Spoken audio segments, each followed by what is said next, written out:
Hi friends, మీలో ఎవరైనా eyebrows hair ఫాల్ని face చేస్తున్నారా? అయితే ఈ వీడియో మీకోసమే అనమాట. ఐబ్రో హెయిర్ ఫాల్ అనే దానికి సర్టన్ రీజన్స్ ఉంటాయన్నమాట. అంటే ఎందుకు హెయిర్ ఫాల్ అవుతుంది, ఎందుకు హెయిర్ అనేది గ్రోత్ అవ్వడం లేదు అనేది కొన్ని రీజన్స్ ఉంటాయి. అవేంటో ఇప్పుడు చూద్దాం. మెయిన్గా వచ్చేసి మనకి హార్మోన్ ప్రాబ్లం అనమాట. హార్మోనికల్ ఇన్బ్యాలెన్స్ అంటారు కదా, హార్మోన్స్ ప్రాబ్లము, థైరాయిడ్ ఇష్యూస్ అట్లాంటివి ఉన్న వాళ్ళకి ఈ హెయిర్ ఫాల్ అనేది జరుగుతుంది. At the same time hair growth కూడా వాళ్ళకి సరిగా అవ్వదు అనమాట.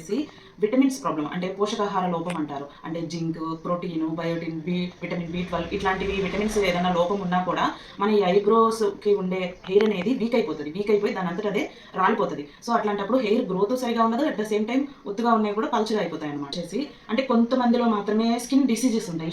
డిసీజెస్ అంటే ఈ ఐబ్రో ఉండే ఏరియాలో ఎక్కడైనా కూడా స్కిన్ డిసీజెస్ అంటే సోరియాసిస్ కానీ లేదంటే ఎగ్జిమా ఇట్లాంటివి ఏమైనా ఉన్నా హెయిర్ ఫాల్ అనేది ఏర్పడుతుంది.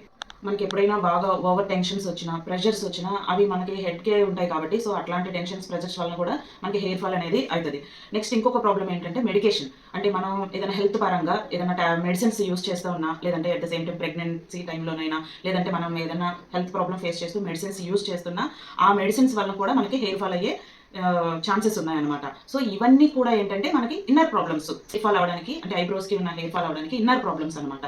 సో అవుటర్ ప్రాబ్లమ్స్ ఏంటి అని అంటే చాలా మంది వెంటనే ఐబ్రోస్ చేపిస్తూ ఉంటారు. అంటే 15 డేస్ 20 డేస్కి అట్లాగా ఐబ్రోస్ అనేవి చేపిస్తూ ఉంటారు. ఈ ఐబ్రోస్లో థ్రెడ్డింగ్ ఒకటి, వ్యాక్సింగ్ ఒకటి చేపిస్తారు. ఈ థ్రెడ్డింగ్ ఎక్కువ చేపించినా, వ్యాక్సింగ్ ఎక్కువ చేపించినా కూడా హెయిర్ గ్రోత్ అనేది సరిగా అవ్వదు. అట్ ద సేమ్ టైం అక్కడ కొంచెం సెన్సిటివ్ అయిపోవడం వల్ల హెయిర్ ఫాల్ కూడా అయ్యే ఛాన్సెస్ ఉన్నాయి. అదే కాకుండా చాలా మంది చేసే మిస్టేక్ ఏంటంటే హౌస్లో కొంతమంది ఫ్లక్కర్ ఉంటుంది. సో ఆ ఫ్లక్కర్ని యూస్ చేస్తూ ఉంటారు ఐబ్రోస్ షేప్ చేసుకోవడం కోసం.